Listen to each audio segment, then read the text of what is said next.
Hello learning മക്കളെ, എല്ലാവരും അടിപൊളിയായിട്ടിരിക്കുന്നു. അപ്പം നിങ്ങൾ കുറച്ച് മുന്നേ ആയിട്ട് കാത്തിരിങ്ങനെ ഇരിക്കുകയാണ് എപ്പോഴാ അടുത്ത SCRT മോഡൽ ക്വസ്റ്റ്യൻസ് വരുന്നത് എന്നുള്ളത്. ദാ മിസ് കൊണ്ടുവന്നിട്ടുണ്ട്. എല്ലാ സബ്ജക്റ്റിന്റെയും A+ സീരീസ് ആണ് നമ്മളിപ്പോൾ മുന്നോട്ട് പോയിക്കൊണ്ടിരിക്കുന്നത്. അപ്പൊ ബയോളജിയിൽ തന്നെ ഇമ്പോർട്ടൻ്റ് ആയിട്ടുള്ള ചാപ്റ്റർ, അതായത് ക്രിസ്മസ് പരീക്ഷയ്ക്ക് ഏറ്റവും കൂടുതൽ വെയിറ്റേജിന് വരുന്ന ചാപ്റ്ററിലെ മോഡൽ ക്വസ്റ്റ്യൻസുമായിട്ടാണ് മിസ് ഇന്ന് നിങ്ങളുടെ അടുത്തായിട്ട് വന്നിട്ടുള്ളത് കേട്ടോ. അപ്പൊ എല്ലാ മക്കളും വീഡിയോ നിർബന്ധമായിട്ട് കംപ്ലീറ്റ് ആയിട്ട് കാണണം. മാക്സിമം നിങ്ങളുടെ ഫ്രണ്ട്സിന് ഷെയർ ചെയ്ത് കൊടുക്കണം. കാരണം എങ്ങനെയാണ് പുതിയ ക്വസ്റ്റ്യൻ പാറ്റേൺ, ഏതൊക്കെ രീതിയിലാണ് ചോദ്യങ്ങൾ വരുന്നത്, ഏതൊക്കെ ഡയഗ്രാം നമ്മൾ പ്രത്യേകമായിട്ട് നോട്ട് ചെയ്ത് പോകണം എന്നൊക്കെ ഈ വീഡിയോയിൽ മിസ് പറഞ്ഞു തരുന്നതാണ്. ഞാൻ മുന്നേ പല പ്രാവശ്യം നിങ്ങളോട് പറഞ്ഞിട്ടുണ്ട്, നമ്മുടെ ക്രിസ്മസ് എക്സാമിന് ഏറ്റവും ഇമ്പോർട്ടൻ്റ് ആയിട്ടുള്ള ചാപ്റ്ററാണ് മൂന്നാമത്തെ ബിഹൈൻഡ് സെൻസേഷൻ, അതുപോലെ തന്നെ നാലാമത്തെ കീമോ റിസപ്ഷൻ എന്ന് പറയുന്നത്. ആൻഡ് ആദ്യത്തെ ഓണപരീക്ഷയിൽ നിന്നും ജെനറ്റിക്സ് ഓഫ് ലൈഫ് എന്നൊക്കെ ക്വസ്റ്റ്യൻസ് വരുന്നതാണ്. അപ്പോൾ ആ ഒരു ഇമ്പോർട്ടൻ്റ് ആയിട്ടുള്ള ക്വസ്റ്റ്യൻസ് ആണ് നമ്മൾ ഇന്ന് ഈ വീഡിയോയിൽ കാണാൻ പോകുന്നത്. ആൻഡ് മറ്റൊരു പ്രധാനപ്പെട്ട ഗുഡ് ന്യൂസും കൂടെ നിങ്ങൾക്ക് പറയാനുള്ളത്, ഡിസംബർ 7-ാം തീയതിയാണ് നമ്മുടെ അടുത്ത നെക്സ്റ്റ് എക്സാം വരുന്നത്. അപ്പം നിങ്ങൾ കുറേ പേര് അടുത്ത നെക്സ്റ്റ് എക്സാം ഉണ്ടോ, വരുമോ മിസ് എന്നൊക്കെ ചോദിച്ച് മെസ്സേജ് അയക്കുന്നവർക്ക് വേണ്ടിയിട്ടാണ് ഗുഡ് ന്യൂസ്. നമുക്ക് അടുത്ത 7th ഡിസംബറിലാണ് അടുത്ത നെക്സ്റ്റ് എക്സാം വരാൻ പോകുന്നത്. അപ്പോൾ എല്ലാവരും അറ്റൻഡ് ചെയ്യണം. രാവിലെ 10 മുതൽ 12 മണി വരെ ആയിട്ടാണ് നമ്മൾ എക്സാം നടത്തുന്നത്. അപ്പം നിങ്ങൾക്ക് ക്രിസ്മസ് എക്സാമിന് മുന്നോടിയായിട്ട് ഒരു ഒന്ന് റിവിഷൻ പോലെയൊക്കെ ഒന്ന് ട്രൈ ചെയ്ത് നോക്കാം. അത് മാത്രമല്ല, സൈലം സ്കൂളിലേക്ക് ജോയിൻ ചെയ്യാൻ പറ്റുന്ന ഒരു അവസരം കൂടിയാണ് മിസ്സാക്കാതിരിക്കുക. അപ്പം നന്നായിട്ട് തന്നെ ഈ ഒരു QR കോഡ് സ്കാൻ ചെയ്ത് വേഗം തന്നെ രജിസ്റ്റർ ചെയ്യാൻ നോക്കുക. സോ ഇതാ നിങ്ങൾ കാത്തിരുന്ന ആദ്യത്തെ ചോദ്യം. The cochlea, which is the part of inner ear, is shown in the illustration. Observe it and answer the given question. തന്നിട്ടുള്ളത് നമുക്കറിയാം ആന്തരകർണത്തിന്റെ ഭാഗമായ കോക്ലിയ ആണ്. ആൻഡ് ചിത്രത്തിൽ കാണിച്ചിരിക്കുന്ന ചിത്രീകരണം നിരീക്ഷിച്ച് താഴെ തന്ന ചോദ്യങ്ങൾക്ക് ഉത്തരം എഴുതാനാണ്. നോക്കിക്കേ, 3 മാർക്കിന്റെ ചോദ്യമാണ്. Which fluid fils the upper and lower chambers? മുകളിലത്തെ അറയിലും താഴത്തെ അറയിലും നിറഞ്ഞിരിക്കുന്ന ദ്രാവകം. നമ്മളൊരു പെന്നിന്റെ റീഫില്ലറും പെന്നും വെച്ച് പഠിച്ചിരുന്നു. പെൻ എന്ന് പറയുന്ന ഭാഗമുണ്ട്, അതിന്റെ ഉള്ളിൽ റീഫില്ലറും ഉണ്ട്. അപ്പൊ ഇവിടെ കാണുന്ന അപ്പർ ആൻഡ് ലോവർ ചാമ്പർ എന്ന് പറയുന്നത് പെന്നാണ്. അതിന്റെ ഉള്ളിൽ ഒരു മിഡിൽ ചാമ്പർ നമുക്ക് കാണാൻ പറ്റും. അപ്പം ഈ മുകളിലത്തെ അറയും താഴത്തെ അറയിലും നിറഞ്ഞിരിക്കുന്ന ദ്രാവകം ഏതാണെന്നാണ് ചോദ്യം. വളരെ ഈസി ക്വസ്റ്റ്യൻ ആണ്. പെരിലിംഫാണ് വരുന്നത് അല്ലെ.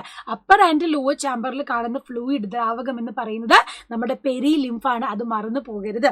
ഇനി അടുത്തതോ, write the name of part labelled as X. What is its importance of the hearing process?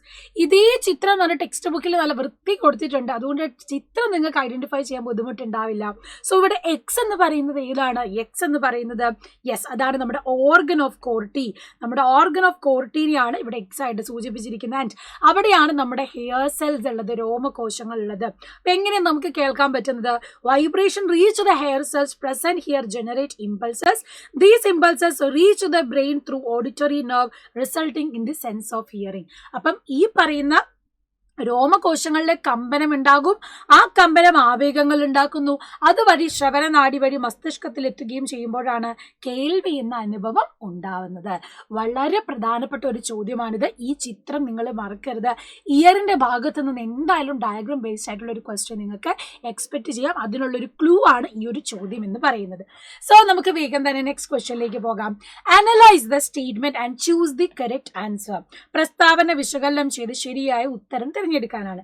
Night blindness and xerophthalmia are eye diseases caused by deficiency of vitamin A.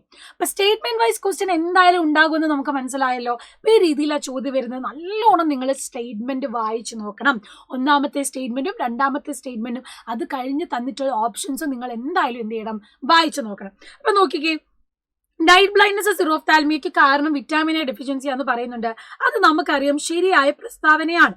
രണ്ടാമത്തേതോ, prolonged deficiency of vitamin A causes night blindness ആണോ? Vitamin എയുടെ ദീർഘകാല അപര്യാപ്തത നിശാന്തതയ്ക്ക് കാരണമാവുന്നു? അല്ല, അത് സെറോഫ്താൽമിയയുടെ കാരണമാണ് നമ്മൾ പഠിക്കുന്നത്. അപ്പൊ ഇവിടെ നമുക്ക് ഏതിന് ചൂസ് ചെയ്യാം? കറക്റ്റ് ഓപ്ഷൻ എന്ന് പറയുന്നത് statement 1 is true and 2 is false അല്ലെ. പ്രസ്താവന 1 ശരി, 2 തെറ്റ്. അപ്പൊ ഓപ്ഷൻ 1 ആണ് ഇവിടെ കറക്റ്റ് ആയിട്ട് വരുന്നത്. അപ്പൊ നമ്മൾ എന്ത് ചെയ്യുന്നു? ആ ആൻസർ എഴുതുന്നു കറക്റ്റ്. അടുത്തത്, match the difference. Match the differences, different types of movements in column A with the associated parts of the ear in column B. ഇതൊക്കെ കാണുമ്പോൾ നിങ്ങൾക്ക് പെട്ടെന്ന് ഞെട്ടൽ വരിക, എൻ്റെ ദൈവമേ, തലയുടെ രേഖീയ ചലനങ്ങളോ അല്ലേ, ലീനിയർ മൂവ്മെന്റ് ഓഫ് ദ ഹെഡോ എന്നൊക്കെ നിങ്ങൾക്ക് തോന്നും. പക്ഷേ വളരെ സിമ്പിൾ ആയിട്ടാണ് നിങ്ങൾക്ക് ആൻസർ എഴുതാവുന്നതേ ഉള്ളൂ. ടെൻഷൻ ആവേണ്ട ഒരു കാര്യമില്ല, സിമ്പിൾ ആയിട്ട് മിസ് പറഞ്ഞുതരാം. നിങ്ങൾ ഓരോന്നോരോന്നായിട്ടൊന്ന് വീക്ഷിച്ചാൽ മതി. നമുക്ക് ഓരോന്നോരോന്ന് നോക്കി പോകാം. ഇവിടെ നോക്കാം. വൈബ്രേഷൻ ഓഫ് ദ സ്റ്റേപ്പസിന്റെ movement of endolymph in the cochlea, rotational movement of the head ഉണ്ട്, ലീനിയർ മൂവ്മെന്റ് ഓഫ് ഹെഡ് ഉണ്ട്. അപ്പം തലയുടെ രേഖീയ ചലനം, നമ്മളിങ്ങനെ നടക്കുമ്പോൾ ഉള്ള രേഖീയ ചലനമുണ്ട്, തലയുടെ ഭ്രമണ ചലനമുണ്ട്, നമ്മുടെ റൊട്ടേഷണൽ മൂവ്മെന്റും ഉണ്ട്. അപ്പം അതായിരിക്കും നിങ്ങൾക്ക് കൺഫ്യൂഷൻ. പോട്ടെ, അതവിടെ വെച്ചിട്ട് ബാക്കിയുള്ളത് നമുക്ക് നോക്കാമല്ലോ. ബാക്കിയുള്ളത് നമുക്ക് നോക്കാം. അപ്പൊ എങ്ങനെ വരിക? തലയുടെ കോക്ലിയയിലെ എൻഡോലിംഫിന്റെ ചലനം, movement of the endolymph in cochlea. Movement in endolymph in cochlea എന്ന് പറയുമ്പോൾ കോക്ലിയയിലെ എൻഡോലിംഫ് മൂവ് ചെയ്യുമ്പോൾ നമുക്കത് ഹിയറിങ്ങിനല്ലേ സഹായിക്കുക? അതെ. അപ്പൊ നമുക്കത് മാച്ച് ചെയ്യാം. Hair cells of organ of Corti, organ of കോട്ടിയിലെ രോമകോശങ്ങളുടെ ചലനമാണ് എന്ത്, കോക്ലിയയിലെ എൻഡോലിംഫിന്റെ ചലനം കൊണ്ട് കാരണമാവുന്നത്. ഇനി സ്റ്റേപ്പിസിന്റെ കമ്പനം. സ്റ്റേപ്പസ് എവിടെയാണ്? നമ്മുടെ middle ear, malleus incus stapes. കർണപടവും മാലിയസ് ഇൻകസ് സ്റ്റേപ്പസ് ഒക്കെ മിഡിൽ ഇയറിൽ വരുന്നതാണ്. അപ്പൊ വൈബ്രേഷൻ ഓഫ് സ്റ്റേപ്പസ് എന്താ ചെയ്യുന്നത്? വൈബ്രേഷൻ ഓഫ് സ്റ്റേപ്പസ് എന്ന് പറയുമ്പം ആ മാലിയസ് ഇൻകസ് സ്റ്റേപ്പസ് ആണ്. മാലിയസിൽ നിന്നുള്ള കമ്പനം എങ്ങോട്ട് പോകുന്നു? ഇംഗസിലേക്ക് പോകുന്നു. ഇംഗസിലേക്കുള്ള കമ്പനം സ്റ്റേപ്പസിലേക്ക് പോകുന്നു. സ്റ്റേപ്പസിലേക്കുള്ള വൈബ്രേഷൻ നേരെ പോകുന്നത് ഓവൽ വിൻഡോയിന്റെ അടുത്തേക്കാണ്. അപ്പൊ നമുക്ക് പറയാം ഓവൽ വിൻഡോ, ഓവൽ വിൻഡോ. ഇനി ബാക്കി രണ്ട് നിങ്ങൾക്ക് അറിയില്ല എന്ന് തന്നെ വിചാരിച്ചോ, ഞാൻ അങ്ങനെ തന്നെ നിങ്ങൾക്ക് പറഞ്ഞുതരാം. അങ്ങനെയാണ് നിങ്ങൾ നോക്കുക. ഇവിടെ R2S1 ഉള്ള R2S1 ഉള്ള ഓപ്ഷൻ എവിടെയുള്ളൂ? R2S1 ഉള്ള ഓപ്ഷൻ സി മാത്രമേ ഉള്ളൂ. അല്ല, ഓപ്ഷൻ സി മാത്രമേ ഉള്ളൂ. അപ്പൊ അത് ജസ്റ്റ് മാർക്ക് ചെയ്ത് വെക്കുക. ബാക്കി രണ്ട് ഓപ്ഷനും കൂടെ നോക്കാം. Linear movement of the head, linear move ചെയ്യുമ്പോൾ എവിടെ എന്താ സംഭവിക്കുന്നതെന്നാണ് ചോദ്യം. വെസ്റ്റിബ്യൂളിൽ, വെസ്റ്റിബ്യൂളിലെ ചലനം ബോഡി മൂവ്മെന്റിന് സഹായിക്കുന്നതാണല്ലോ. റൊട്ടേഷണൽ മൂവ്മെന്റ് ഓഫ് ഹെഡ് പറയുന്നുണ്ട്. അതപ്പോൾ എവിടെയാ നോക്കുക? Hair cells in the semi circular canal. Semi circular കനാലിലുള്ള മൂവ്മെന്റ് വെസ്റ്റിബ്യൂളിലെ മൂവ്മെന്റും ആണ് നമ്മുടെ ബോഡി മൂവ്മെന്റിന് നമ്മളെ ഹെൽപ്പ് ചെയ്യുന്നത്. അപ്പൊ ഏതാണ് കറക്റ്റ് ഓപ്ഷൻ?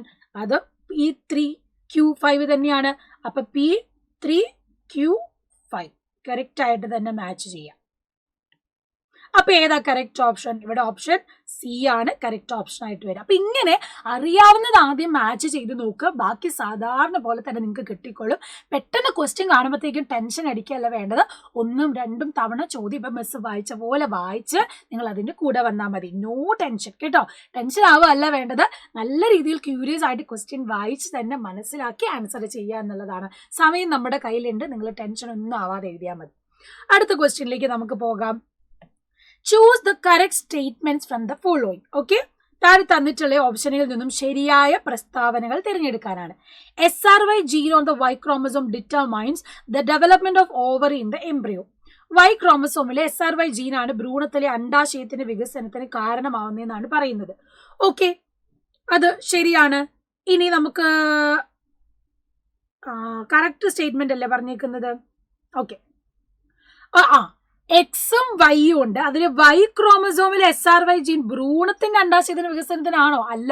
എക്സും വൈയും ഉള്ളത് എവിടെയാ? പുരുഷന്മാർക്കാണ്. അപ്പൊ അതിൽ Y ക്രോമസോം എന്തിനാ? ടെസ്റ്റസ് ഡെവലപ്മെന്റ് അല്ല, അത് ഓവറി അല്ലല്ലോ. അല്ല, അപ്പൊ അത് തെറ്റാണ്. അത് തെറ്റാണ്. SRYയില് Y ക്രോമസോം ഡെവലപ്മെന്റ് ഓഫ് ഓവറിയിലല്ല റോള് വരുന്നത്. ഇനി രണ്ടാമത്തെ നോക്കാം. Chromosome that determine physical trait are autosome. ശരിയല്ലേ? നമ്മൾ ക്രോമസോമുകളെ ഓട്ടോസോമുകൾ എന്നും സെക്സ് ക്രോമസോം ലിംഗനിർണ്ണയ ക്രോമസോമുകൾ എന്ന് പറയുന്നുണ്ട്. അപ്പൊ അതിൽ ഈ ഓട്ടോസോംസ് ആണ് നമ്മുടെ ഫിസിക്കൽ ട്രേറ്റ്സ്, നമ്മുടെ കണ്ണ്, മുടി, നമ്മുടെ ശരീരപ്രകൃതി ഇതൊക്കെ തീരുമാനിക്കുന്നത് ആരാ? നമ്മുടെ ഓട്ടോസോംസ് ആണ്. സോ സ്റ്റേറ്റ്മെന്റ് 2 കറക്റ്റ് ആണ്. അടുത്തത് DNA strands wind around the histone octamer to form structure called nucleosome. നമ്മൾ പഠിക്കുന്നതാണ്. ഈ പറയുന്ന DNA സ്ട്രാൻഡിലേക്ക് ഹിസ്റ്റോൺ പ്രോട്ടീൻ ചേർന്ന് കഴിയുമ്പോൾ രൂപപ്പെടുന്നതിനെ നമ്മൾ പറയുന്നത് ന്യൂക്ലിയോസോം എന്ന് തന്നെയാണ്. അപ്പൊ ഓപ്ഷൻ 3യും കറക്റ്റ് ആണ്. ഓപ്ഷൻ 2ഉം കറക്റ്റ് ആണ്. ഓപ്ഷൻ 3യും കറക്റ്റ് ആണ്. Fourth one, in chromosome nucleosomes are connected by centrosome. ആണോ? അല്ല. ക്രോമസോമിൽ ന്യൂക്ലിയോസോം കണക്ട് ചെയ്ത് സെൻട്രോമീർ വെച്ചില്ല. സെൻട്രോമീർ എവിടെയാ? ക്രോമസോമിന്റെ സെന്ററിൽ കാണുന്ന ഒരു ഭാഗമാണ് സെൻട്രോമീർ എന്ന് പറയുന്നത്. സോ ഇവിടെ ഓപ്ഷൻ 2ഉം 3ഉമാണ് ശരി. 2, 3 എന്ന് പറയുമ്പോൾ ഓപ്ഷൻ സി ആണ് correct. Option C. Okay, yes.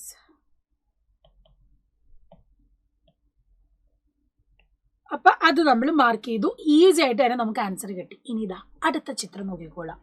ഈ ചിത്രം കാണുമ്പോൾ പലർക്കും ടെൻഷൻ വരും, ദൈവമേ ഇത് ഞാൻ മറന്നുപോയല്ലോ, കണ്ടിട്ട് കിട്ടുന്നില്ലല്ലോ എന്നൊന്നും. നമ്മുടെ ടെക്സ്റ്റ് ബുക്കിലെ അതേ ചിത്രമാണ്. നിങ്ങൾ ഇതേ ഞാൻ പറയുന്നു, വീണ്ടും വീണ്ടും മിസ് പറയാണ്, ബിഹൈൻഡ് സെൻസേഷനിൽ നിന്ന് നല്ലോണം വെയിറ്റേജിന് ക്വസ്റ്റ്യൻ വരും. കണ്ണ്, ചെവി, അതുപോലെ തന്നെ നാവ്, മൂക്ക്, സ്കിൻ, ഇതിൽ നിന്നൊക്കെ ഡയഗ്രാം വെച്ചാണ് ചോദ്യം വരിക. ഇതിപ്പോ നോക്കിക്കേ, നമ്മളോട് ചോദിച്ചിരിക്കുന്നത് 2 മാർക്കിന്റെ ക്വസ്റ്റ്യൻ ആണ്, ഡയഗ്രാം ബേസ്ഡ് ക്വസ്റ്റ്യൻ ആണ്. Observe the illustration showing the muscle that control the size of people answer the question.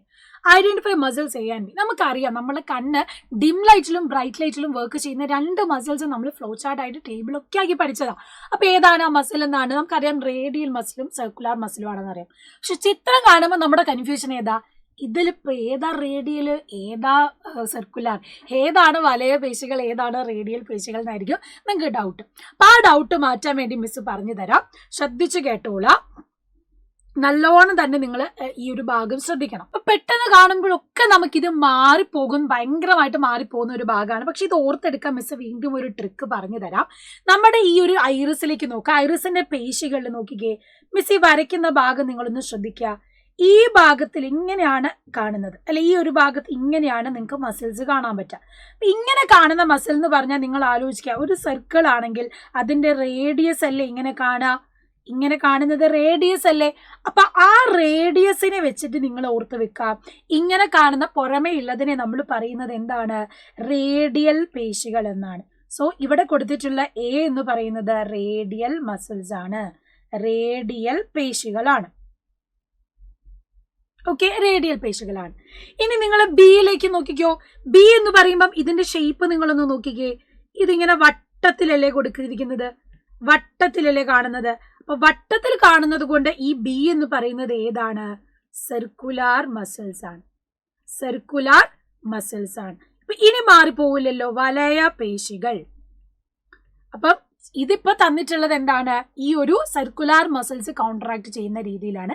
Intense ലൈറ്റിൽ, തീവ്രമായ പ്രകാശത്തിലാണ് സർക്കുലാർ മസിൽസ് കോൺട്രാക്ട്. അപ്പം ആ ചിത്രം നിങ്ങൾ ഓർത്ത് വെക്കണം. ഈ സർക്കുലാർ മസിൽസ് കോൺട്രാക്ട് ചെയ്യുന്നതെങ്കിൽ അത് തീവ്ര പ്രകാശത്തിലാണ്, മങ്ങിയ പ്രകാശത്തിലാണ് എങ്കിൽ നമ്മുടെ റേഡിയൽ പേശികളാണ് കോൺട്രാക്ട് ചെയ്യുക. അപ്പൊ ആ രീതിയിൽ തന്നെ അത് പഠിക്കണം. അങ്ങനെയും ചിത്രം തന്നിട്ട് ചോദിക്കാം. അപ്പം എ എന്ന് പറയുന്നത് റേഡിയൽ മസിൽസ് ആണ്, ബി എന്ന് പറയുന്നത് സർക്കുലർ മസിൽസ് ആണ്. മസിൽസ് നമ്മൾ ഐഡന്റിഫൈ ചെയ്തു.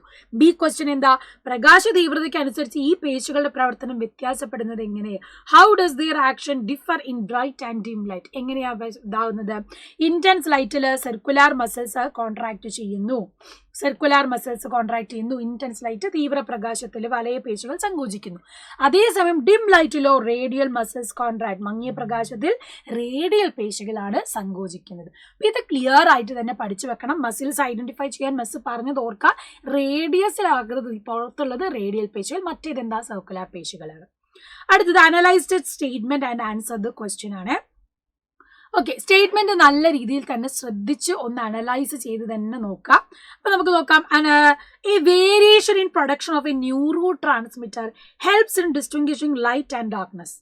ഓക്കെ, ഒരു ന്യൂറോ ട്രാൻസ്മിറ്ററിൽ ഉൽപാദനത്തിന്റെ ഏറ്റക്കുറിച്ചിലാണ് വെളിച്ചവും ഇരുട്ടും തിരിച്ചറിയാൻ സഹായിക്കുന്നത്. ന്യൂറോ ട്രാൻസ്മിറ്റർ എന്ന് കേൾക്കുമ്പോൾ നിങ്ങൾ ചാടി വിചാരിക്കരുത് അങ്ങോട്ട് ദൈവമേ 2ാമത്തെ ചാപ്റ്ററിൽ നിന്നാണല്ലോ ചോദ്യം വന്നിട്ടുള്ളത്, 2 മാർക്കിന്റെ ക്വസ്റ്റ്യൻ ആണല്ലോ എന്ന്. ശ്രദ്ധിക്കുക, ഡിസ്റ്റിംഗ്വിഷിംഗ് ലൈറ്റ് ആൻഡ് ഡാർക്ക്നെസ്, പ്രകാശത്തെയും ഇരുട്ടിനെയും തിരിച്ചറിയാൻ സഹായിക്കുന്ന ന്യൂറോ ട്രാൻസ്മിറ്റർ ആണ്. അത് നമ്മൾ എവിടെയാ പഠിക്കുന്നത്, ബിഹൈൻഡ് സെൻസേഷൻ ചാപ്റ്ററിലാണ്. നമ്മുടെ കണ്ണിൽ നമ്മൾ പഠിക്കുന്ന, കാഴ്ച കാണുന്നതിൽ നമ്മൾ പഠിക്കുന്നതാണ്. അവിടെ നമ്മളൊരു ന്യൂറോ ട്രാൻസ്മിറ്ററിനെ പരിചയപ്പെടുന്നുണ്ട്. അതാണ് ഇവിടെ ചോദിച്ചിട്ടുള്ളത്, നെയിം ദ ന്യൂറോ ട്രാൻസ്മിറ്റർ. ഈ ന്യൂറോ ട്രാൻസ്മിറ്റർ ഏതാണ് എന്നാണ് ചോദ്യം, അല്ലേ? കേൾക്കാത്ത പോലെ ആയിരിക്കും നിങ്ങൾക്ക് തോന്നുന്നത്, പക്ഷെ സിമ്പിളാണ്. നമ്മളൊരു ബോക്സ് ആയിട്ട് പഠിക്കുന്നതാണ്. നമ്മുടെ ഗ്ലൂട്ടാമേറ്റ് ആണ് ഇവിടുത്തെ ന്യൂറോ ട്രാൻസ്മിറ്റർ എന്ന് പറയുന്നത്. On bipolar cell, off bipolar സെല്ലൊക്കെ നമ്മൾ പഠിച്ചതാണ്. അപ്പൊ ഹൗ ഈസ് ഡാർക്ക്നെസ് ഡിറ്റക്റ്റഡ്, എങ്ങനെയാണ് ഇരുട്ട് തിരിച്ചറിയുന്നത്? When glutamate is produced continuously, on bipolar neurons become inactive, off bipolar neurons get activated, signals indicating the absence of light reach the brain. അപ്പൊ glutamate തുടർച്ചയായിട്ട് ഉൽപ്പാദിപ്പിച്ചു കൊണ്ടിരിക്കുമ്പോൾ അവിടെ ഓൺ ബൈപോളാർ സെൽ ഓഫ് ആവുകയും of bipolar cell on ആവുകയും ചെയ്യുന്നു. Of bipolar സെല്ലിന്റെ പ്രവർത്തനത്തിന്റെ ഭാഗമായി അത് ഉത്തേജിക്കപ്പെടുന്നു. അങ്ങനെ പ്രകാശത്തിന്റെ അഭാവം സൂചിപ്പിക്കുന്ന സന്ദേശങ്ങൾ മസ്തിഷ്കത്തിൽ എത്തുകയും ഇരുട്ട് നമുക്ക് അനുഭവപ്പെടുകയും ചെയ്യുന്നു. അപ്പൊ മറന്നു പോകരുത്, ഇരുട്ടിനെയും വെളിച്ചത്തിനെയും ഡാർക്ക്നെസ് ആൻഡ് ലൈറ്റ് നമുക്ക് തിരിച്ചറിയാൻ നമ്മളെ സഹായിക്കുന്ന ന്യൂറോ ട്രാൻസ്മിറ്റർ ഏതാണെന്ന് ചോദിച്ചാൽ അത് ഗ്ലൂട്ടാമേറ്റ് ആണ് എന്ന് ഓർത്ത് വെക്കുക, മറന്നു പോകാൻ പാടില്ല. Okay guys, yes. ഇനി നമുക്ക് നോക്കാം. The box shows some proteins and enzymes involved in blood clotting. Analyze the information in the box and answer the question. രക്തം കട്ടപിടിക്കുന്നതുമായി ബന്ധപ്പെട്ട ചില പ്രോട്ടീനുകളും എൻസൈമുകളുമാണ് ബോക്സിൽ നൽകിയിട്ടുള്ളത്. ബോക്സിലെ വിവരങ്ങൾ വിശകലനം ചെയ്ത് ചോദ്യത്തിന് ഉത്തരം എഴുതാനാണ് പറഞ്ഞത്.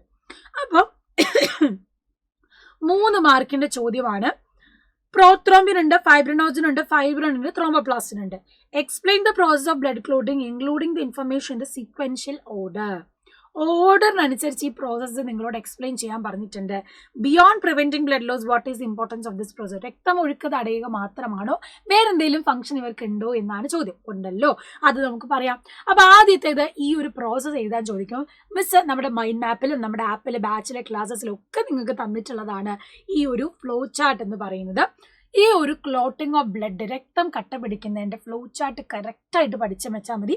ബാച്ചിൽ ജോയിൻ ചെയ്യാത്ത കുട്ടികൾ എന്ത് ചെയ്യുക, സ്ക്രീൻഷോട്ട് എടുത്ത് വെച്ചോളൂ. ഇതുപോലെ എല്ലാ പ്രോസസ്സിനെയും വളരെ സിമ്പിൾ ആയിട്ടുള്ള നോട്ട്സ് കിട്ടണമെങ്കിൽ നിങ്ങൾ ബാച്ചിൽ വരണം. ബാച്ചിൽ നിങ്ങൾക്ക് എന്ത് ചെയ്യാം, ഫ്രീ ആയിട്ട് മൈൻഡ് മാപ്പും ഇൻസ്റ്റാളൊക്കെ കിട്ടും കേട്ടോ. അപ്പോൾ ആ ബാച്ചിലേക്ക് ജോയിൻ ചെയ്യുന്ന കാര്യം മറക്കണ്ട. അപ്പോൾ ക്ലോട്ടിംഗ് ഓഫ് ബ്ലഡ്, നമ്മുടെ ഇഞ്ചുറി ഉണ്ടായി, കയ്യിൽ മുറിവ് വന്നു എന്ന് വിചാരിക്കുക. മുറിവുണ്ടാകുമ്പോൾ അവിടെ ഡെഡ് ആയിട്ടുള്ള ഡാമേജ് ടിഷ്യൂവും പ്ലേറ്റ്ലെറ്റ്സുകളും ഉണ്ട്. ആ സ്ഥാനത്തെ പ്ലേറ്റ്ലെറ്റുകളും പരിക്കേറ്റ കോശങ്ങളും ഉണ്ട്. ഈ പരിക്കേറ്റ കോശങ്ങളും പ്ലേറ്റ്ലെറ്റുകളും കൂടെ ചേർന്ന് ഒരു എൻസൈം ഉത്തേജിപ്പിക്കും. ആ എൻസൈമാണ് ത്രോംബോപ്ലാസ്റ്റിൻ എന്ന് നമ്മൾ പറയുന്നത്. ആ ത്രോംബോപ്ലാസ്റ്റിൻ എൻസൈം എന്ത് ചെയ്യുന്നു, പ്രോത്രോംബിനെ ത്രോംബിനാക്കി മാറ്റുന്നു. ഈ പ്രോത്രോംബിനെ ത്രോംബിനാക്കി മാറ്റുകയും അങ്ങനെ ത്രോംബിൻ എന്ത് ചെയ്യുന്നു, ഫൈബ്രിനോജൻ എന്ന് പറഞ്ഞ പ്രോട്ടീനെ ഫൈബ്രിൻ ആക്കി മാറ്റുന്നു. അങ്ങനെ ഫൈബ്രിൻ ചെറിയ ചെറിയ നെറ്റ്വർക്ക് പോലെ ഒരു വലക്കണ്ണികൾ രൂപപ്പെട്ട് ബ്ലഡ് സെൽസിനെ ട്രാപ്പ് ചെയ്യുന്നു. അതായത് ഫൈബ്രിൻ നാരുകൾ ഉണ്ടാകുന്ന വലക്കണ്ണികൾ ചുവന്ന രക്താണുക്കൾ അകപ്പെടുകയും രക്തക്കട്ട് രൂപപ്പെടുകയും ചെയ്ത് മുറിവുണങ്ങുന്നതുവരെ ഇത് കൂടുതൽ രക്തനഷ്ടം ഉണ്ടാകുകയും ചെയ്തു. അപ്പം ഈ ഒരു A+ കിട്ടേണ്ട കുട്ടി ഇതുപോലൊരു ഫ്ലോ ചാർട്ട് വരച്ച് പ്രസന്റ് ചെയ്താൽ കണ്ണും പൂട്ടി മിസ്സുമാരെ നിങ്ങൾക്ക് ഫുൾ മാർക്ക് ഇട്ട് തരും. അതുകൊണ്ട് നല്ല രീതിയിൽ ഇതുപോലെ വൃത്തിയിൽ ഫ്ലോ ചാർട്ടൊക്കെ വരച്ച് എഴുതിയാൽ ഈസി ആയിട്ട് നിങ്ങൾക്ക് മാർക്ക് സ്കോർ ചെയ്യാൻ പറ്റും. ഇനി ഇങ്ങനെ എഴുതാൻ പറ്റുന്നില്ലെങ്കിൽ നിങ്ങൾ എന്ത് ഇതുപോലെ എക്സ്പ്ലെയിൻ ചെയ്ത് എഴുതാം. When an injury occur, platelets damage tissue at the site production produce enzyme called thromboplastin. അപ്പം എൻസൈം ആണ് ത്രോംബോപ്ലാസ്റ്റിൻ. അത് കഴിഞ്ഞിട്ട് എന്ത് ചെയ്യുന്നു, this convert protein in the blood plasma called prothrombin into thrombin. Thrombin then convert inactive proton called fibrinogen into fibrin. അപ്പം ആദ്യം thromboplastin enzyme ഉണ്ടാക്കുന്നു. Enzyme പ്രോത്രോംബിനെ thrombin ആക്കുന്നു. പ്രോട്ടീൻ്റെ ചേഞ്ച് ആണ്. ആ ത്രോംബിനാണ് എന്ത് ചെയ്യുന്നത്, ഫൈബ്രിനോജൻ എന്ന ഇനാക്റ്റീവ് ആയിട്ടുള്ള പ്രോട്ടീനെ ആക്റ്റീവ് ആക്കുന്ന ഫൈബ്രിൻ ആക്കി മാറ്റും. അതാണ് നെറ്റ്വർക്ക് ഫോം ചെയ്ത് RBCനെയും ബ്ലഡ് സെൽസിനൊക്കെ ട്രാപ്പ് ചെയ്യുന്നത്. ഇനി ഇത് രക്തം ഒഴുക്കിനെ തടയുക മാത്രമല്ല, മറ്റൊരു ഫംഗ്ഷൻ കൂടെ എഴുതാൻ പറഞ്ഞില്ലേ, ആ ഫംഗ്ഷനാണ് block the entry of pathogen. രോഗാണു പ്രവേശനം കൂടി തടയാനുള്ള ഒരു മെക്കാനിസം കൂടിയാണ് രക്തം കട്ട പിടിക്കുക എന്ന് പറയുന്നത്. അപ്പം ഈ 2 പോയിന്റ്സും നിങ്ങൾ എഴുതി പഠിച്ചു വെക്കണം, മറന്നു പോകരുത്. Okay, yes. ഇനി അടുത്ത ക്വസ്റ്റ്യൻ നോക്കി. Identify the statement which is not characteristics of DNA and choose the correct option from the given statement. DNA പ്രത്യേകത അല്ലാത്ത പ്രസ്താവന തിരിച്ചറിഞ്ഞ് തന്നിരിക്കുന്നതിൽ നിന്നും ശരിയായ ഓപ്ഷൻ തിരഞ്ഞെടുക്കാനാണ്. DNA 2 സ്റ്റാൻഡ് ഉണ്ട്, അഡിനിൻ തൈമിൻ യുറാസിൽ ഇല്ല, ഷുഗർ ഡിയോക്സി റൈബോസ് ആണ്. നോട്ട് ദ ക്യാരക്ടറിസ്റ്റിക് അല്ലേ ചോദിച്ചത്. അപ്പോൾ ഓപ്ഷൻ 2 ഓൺലി ആണ് വരിക, 2 മാത്രമാണ് വരിക. ഇനി നമുക്ക് അടുത്തൊരു ജെനറ്റിക്സിൽ നിന്നുള്ള ക്വസ്റ്റ്യൻ നോക്കുകയും. A cross between a plant with red flowers and plant with white flowers conducted by Gregor Mendel is illustrated below. Analyse it and answer the question. ഈ ഒരു ചോദ്യം നിങ്ങൾ ശ്രദ്ധിക്കണം. മുന്നത്തെ ഒരു ക്വസ്റ്റ്യനിൽ നിങ്ങൾ ചിലപ്പോൾ മിസ്റ്റേക്ക് പോലെ തോന്നിയിട്ടുണ്ടാകാം. അതെന്താണെന്ന് ഒന്നുകൂടെ ക്ലിയർ ചെയ്ത് പറഞ്ഞുതരാം. ഇവിടെ റെഡ് ഫ്ലവറും വൈറ്റ് ഫ്ലവറും തന്നിട്ടുണ്ട്. ക്യാപിറ്റൽ ആർ, സ്മോൾ ആർ ആണ്. അപ്പോൾ write the genotype and phenotype of F1. ഇവിടെ F1 ആണ് തന്നത്. ഇവിടെ 6ഉം ഇവിടെ 6 ആകുമ്പോൾ എന്താ വരിക, ക്യാപിറ്റൽ ആർ സ്മോൾ ആർ. ഇതാണ് ഇതിന്റെ ജീനോടൈപ്പ്. ഫീനോടൈപ്പ് എന്ന് പറയുമ്പോൾ റെഡും വൈറ്റും ആണ്. പക്ഷേ ഫീനോടൈപ്പ് ഏതാണ്, റെഡ് ഫ്ലവർ തന്നെയാണ്, ചുവന്ന പൂക്കളാണ്. അപ്പം ജീനോടൈപ്പും ഫീനോടൈപ്പ് ഓഫ് F1 കിട്ടി. അടുത്തത് എന്താ, illustrate the cross between F1 plan. F1 എന്ന് പറയുമ്പോൾ capital R small R. Parent plant with produce white flower എന്ന് പറയുമ്പോൾ ഏതാ, സ്മോൾ ആർ ആണ്. അപ്പം ഈ പറഞ്ഞ F1-ലുള്ള ക്യാപിറ്റൽ ആർ സ്മോൾ ആറിനോട് വെളുത്ത പൂക്കൾ ഉണ്ടാക്കുന്ന പാരന്റ് പ്ലാന്റിനോട് ക്രോസ് ചെയ്ത് നോക്കാനാണ് പറഞ്ഞത്. അങ്ങനെ ക്രോസ് ചെയ്യുമ്പോൾ ദാ capital R small R into small R വരും. ഗമേറ്റ് എങ്ങനെ വരും? ക്യാപിറ്റൽ ആർ സ്മോൾ ആർ, ഇവിടെയോ സ്മോൾ ആർ മാത്രം എടുക്കുന്നു. അങ്ങനെ രണ്ട് ക്രോസ് ചെയ്യുമ്പോഴോ ക്യാപിറ്റൽ ആർ സ്മോൾ ആർ വരും ആൻഡ് സ്മോൾ ആർ വരും. അപ്പൊ കിട്ടുന്നത് എന്താ? റെഡ് ഫ്ലവറുള്ള പൂക്കളും കിട്ടും, വൈറ്റ് ഫ്ലവറുള്ള പൂക്കളും കിട്ടും. അതാണ് ചുവന്ന പൂക്കളും വെളുത്ത പൂക്കളും, capital R small R and small R. ഇതാണ് സെക്കൻഡിന്റെ ആൻസർ എന്ന് പറയുന്നത്. ക്ലിയർ ആയിട്ട് തന്നെ പഠിച്ചു. SCERT-ലും ആൻസർ മിസ്റ്റേക്ക് കൊടുത്തിട്ടുണ്ട്, അതുകൊണ്ടാണ് മിസ് അത് കറക്റ്റ് ചെയ്ത് തരുന്നത്. ഇനി മറ്റൊരു ക്വസ്റ്റ്യൻ ജെനറ്റിക്സിൽ നിന്ന് വന്നിട്ടുണ്ട്. When a tall plant producing round seed was crossed with a dwarf plant producing wrinkled seed, the genotype of first generation obtained was TTR. അല്ലെ, ഉയരം കൂടിയ ഉരുണ്ട വിത്ത് ഉൽപ്പാദിപ്പിക്കുന്നതുമായ ഒരു ചെടിയെ ഉയരം കുറഞ്ഞതും ചുളുങ്ങിയ വിത്ത് ഉൽപ്പാദിപ്പിക്കുന്ന ഒരു ചെടിയുമായി വർഗ്ഗസംഘടന നടത്തിയപ്പോൾ ലഭിച്ച ഒന്നാം തലമുറയുടെ genotype capital T small t capital R small R ആയിരുന്നു. അപ്പൊ നമുക്കറിയാം ഈ പറയുന്നതിനെ ഇതിനോട് ക്രോസ് ചെയ്യുമ്പോൾ കിട്ടുന്നതാണ് ഈ capital T small t capital R small R എന്ന് പറയുന്നത് ആണല്ലോ. കാരണം ഗമേറ്റ് ഇങ്ങനെ വരും, ഇത് വരും, അപ്പൊ ഇതാണ് കിട്ടുക. ഇത് നമ്മൾ ചെയ്തിട്ടുള്ളതാണ്, ഡൈഹൈബ്രിഡ് ക്രോസിൽ നമ്മൾ ഓൾറെഡി ചെയ്തിട്ടുള്ളതാണ്. ഇനി ഈ സസ്യത്തെ സ്വപരാഗണത്തിന് വിധേയമാക്കുമ്പോൾ ഉണ്ടാകാനിടയുള്ള ബീജകോശങ്ങൾ ഏതെല്ലാം? നമ്മൾ ഇതിന്റെ സെക്കൻഡ് F2 കണ്ടുപിടിക്കാണ്. അപ്പൊ സെൽഫ് പോളിനേഷൻ ചെയ്യുമ്പോൾ F2 വരുമ്പോൾ ഇതിന്റെ ഗമേറ്റുകൾ എങ്ങനെ വരുമെന്നാണ്. ഗമേറ്റുകൾ വരും നമ്മൾ പഠിച്ചിട്ടുണ്ട്. രണ്ടിനെ സെൽഫ് ക്രോസ് ചെയ്യുമ്പം ക്യാപിറ്റൽ T ക്യാപിറ്റൽ ആർ വരും, ക്യാപിറ്റൽ T സ്മോൾ ആർ വരും, സ്മോൾ t ക്യാപിറ്റൽ ആർ വരും, സ്മോൾ t സ്മോൾ ആർ വരും. അതാണ് ഇവിടെ കൊടുത്തിട്ടുള്ള ഗമേറ്റുകൾ. അടുത്ത ചോദ്യമോ, which phenotype appear in the second generation that are different from the parent organism? നമ്മൾ കഴിഞ്ഞ പ്രാവശ്യം പഠിച്ചതാണ്. മാതൃജൈവത്തിൽ നിന്ന് വ്യത്യസ്തമായി രണ്ടാം തലമുറയിൽ പ്രകടമാകുന്ന ഫീനോടൈപ്പുകൾ ഏതൊക്കെ? Tall and wrinkled, dwarf and round. അല്ലെ, ഉയരം കൂടിയതിനോട് ചുളുങ്ങിയ വിത്തും ഉയരം കുറഞ്ഞതിനോട് ഉരുണ്ട വിത്തും വരുന്നതാണ് പുതിയ ഫീച്ചറായിട്ട് വരുന്നത്. സോ അത് നിങ്ങൾ എന്തായാലും ഓർത്ത് വെക്കുക, മറന്നു പോകാൻ പാടില്ല. യെസ്, അപ്പം ഇത്രയും ക്വസ്റ്റ്യൻസ് നിങ്ങൾ നല്ല രീതിയിൽ തന്നെ പഠിച്ചു വെക്കണം, വളരെ ഇമ്പോർട്ടൻ്റ് ആണ്. ഇത് കൂടാതെ നമ്മൾ കുറേ ക്വസ്റ്റ്യൻസ് ഇനി കംപ്ലീറ്റ് ആയിട്ട് ഡിസ്കസ് ചെയ്യുന്നതായിരിക്കും. ഒരു ക്വസ്റ്റ്യൻ കൂടെ ഞാൻ കാണിച്ചു തരാം. Analyse the illustration XY and Z answer the question which immune mechanism is shown in the illustration. ഇതിന്റെ ആൻസർ നിങ്ങളൊന്ന് കമന്റ് ബോക്സിൽ കമന്റ് ചെയ്യുക, നിങ്ങൾക്ക് വേണ്ടി തരികയാണ്. നമ്മൾ ഇമ്മ്യൂണിറ്റി ആൻഡ് ഹെൽത്ത് കെയറിൽ പഠിക്കുന്നതാണ്, ഒരു ഡിഫൻസ് മെക്കാനിസം തന്നെയാണ്. മറ്റൊരു രീതിയിൽ ചോദ്യം വന്നതാണ്, ഓൾറെഡി നമ്മൾ ഡിസ്കസ് ചെയ്തിട്ടുണ്ട്. ഈ തന്നിട്ടുള്ള ഇമ്മ്യൂൺ മെക്കാനിസം എന്ന് പറയുന്നത് ഏതാണ് എന്നാണ്. പ്രോസസ് ഒക്കെ നമ്മൾ ഓൾറെഡി മുന്നത്തെ ഒരു ചോദ്യത്തിൽ എക്സ്പ്ലെയിൻ ചെയ്തത്. അപ്പം ഇത് ഏത് പ്രോസസ് ആണ് എന്നുള്ളത് എന്ത് ചെയ്യുക, കമന്റ് ബോക്സിൽ കമന്റ് ചെയ്യുക. ആൻഡ് ഞാൻ നേരത്തെ പറഞ്ഞ കാര്യങ്ങളൊന്നും മറക്കരുത്. December 7 നമ്മുടെ നെക്സ്റ്റ് എക്സാം വരുന്ന കാര്യം. ആൻഡ് ഇനി അങ്ങോട്ട് നമ്മൾ മോഡൽ എക്സാം ഒക്കെ നമ്മുടെ ബാച്ചിൽ ഡിസ്കസ് ചെയ്യാൻ പോവാണ്. റിവിഷൻ ഒക്കെ അടിപൊളിയായിട്ട് നടത്തും. അപ്പൊ അതുകൊണ്ട് എല്ലാവരും വേഗം തന്നെ എന്ത് ചെയ്യാം, നമ്മുടെ ബാച്ചിലേക്ക് ജോയിൻ ചെയ്യാം. ഇപ്പോൾ ജോയിൻ ചെയ്താൽ നിങ്ങൾക്ക് എൻഗെയിം ബാച്ചും കൂടെ ഫ്രീ ആയിട്ട് കിട്ടും. എല്ലാ ക്ലാസ്സും നിങ്ങൾക്ക് കിട്ടുന്ന ഒരു മെക്കാനിസം ആണ്. അതുകൊണ്ട് ഒട്ടും സമയം കളയാതെ വേഗം തന്നെ അസ്ത്ര ബാച്ചിലേക്ക് വരിക. ആൻഡ് ഈ തന്നിട്ടുള്ള ക്വസ്റ്റ്യൻ ആൻസറും കൂടെ കമന്റ് ബോക്സിൽ കമന്റ് ചെയ്യുക. ക്രിസ്മസ് എക്സാം നമുക്ക് തകർക്കണ്ടേ? യെസ്, അപ്പൊ തകർക്കണമെങ്കിൽ തകർക്കണം മിസ്, നമ്മൾ പൊളിക്കും, ഒറ്റ ടീമായിട്ട് തന്നെ പൊളിക്കുക എന്നുള്ളതും കൂടെ കമന്റ് ബോക്സിൽ കമന്റ് ചെയ്യുക. സോ ടിൽ ദെൻ മക്കളെ, ബൈ ബൈ, സീ യു.